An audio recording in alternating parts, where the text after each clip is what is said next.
Hi friends, ഇന്ന് എൻ്റെ വീട്ടിൽ അപ്പമായിരുന്നു. ഞാൻ അപ്പം മറിച്ചിടാൻ പോവാണ്. ഇന്ന് രാവിലെ മൈദമാവിൻ്റെ അപ്പമായിരുന്നു. അത് കഴിഞ്ഞ് അത് തിന്നാൻ വേണ്ടി 2 കാക്കകൾ വന്നിട്ടുണ്ടായി വീട്ടിൽ. ആ കാക്കകൾക്ക് ഞാൻ എന്നും ആഹാരം കൊടുക്കണതാണ്. എന്തുണ്ടാക്കിയാലും ഞാൻ കൊടുക്കും. 2 കാക്കകൾ വന്നിട്ടുണ്ടായി. ഒരു കാക്ക അവിടെ, ഒരു കാക്ക അതിലും തന്നെ. 2 പേർക്ക് ഞാൻ 2 കഷ്ണം അപ്പം കൊടുത്തു. അവർ നോക്കി നിൽക്കുക, വെയിറ്റ് ചെയ്ത് ഞാൻ മാറിയിട്ട് വേണം എടുത്തുകൊണ്ട് ഓടാൻ. അങ്ങനെ അതുങ്ങളെടുത്തുകൊണ്ട് കൊത്തിയിട്ട് പോയി. ആ വാഴയുടെ ഒരാളെടുത്ത് ഇനി അടുത്ത ആളും കൂടെ എടുത്തിട്ട് ആ വാഴയുടെ തണ്ടുമ്മ പോയിരുന്ന് കഴിക്കും. അവർ തന്നെ ഉണ്ടാക്കി വെച്ചേക്കണതാണ്.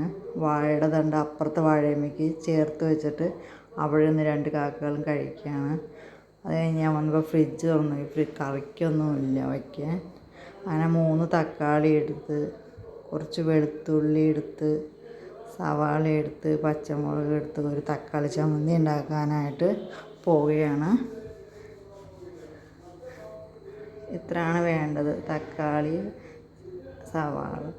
ഇനി വെളിച്ചെണ്ണ ഒഴിച്ച് കടുക് പൊട്ടിയിട്ട് നമുക്ക് ഇതാണ് സാധനങ്ങൾ അരിഞ്ഞ് വെച്ചേക്കണത്.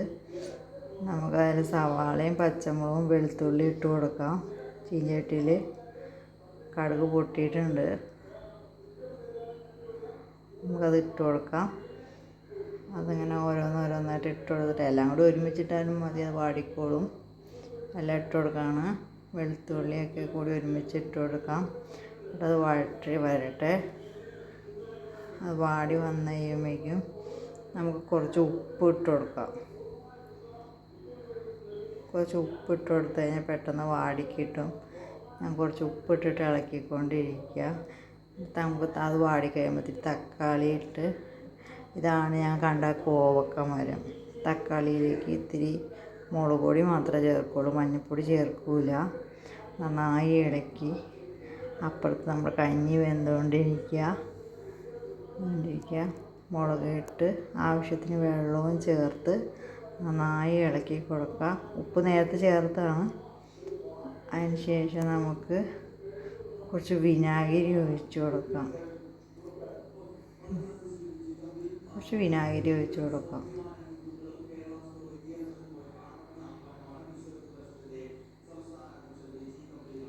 കുറച്ച് വിനാഗിരി ഒഴിച്ച് കൊടുക്കാം. ഇളക്കിയാണെങ്കിൽ കുറച്ച് പഞ്ചസാരയും കൂടി ഇട്ട് കൊടുക്കാം. നല്ല ടേസ്റ്റാണ് പഞ്ചസാര ഇട്ട് കഴിഞ്ഞാൽ. നല്ല തിളച്ച് വന്നു. നമ്മുടെ തക്കാളിക്കറി റെഡിയായി. എല്ലാവരും സബ്സ്ക്രൈബ് ചെയ്യണേ. എൻ്റെ ചാനൽ സപ്പോർട്ട് ചെയ്യണേ, ലൈക്ക് ചെയ്യണേ.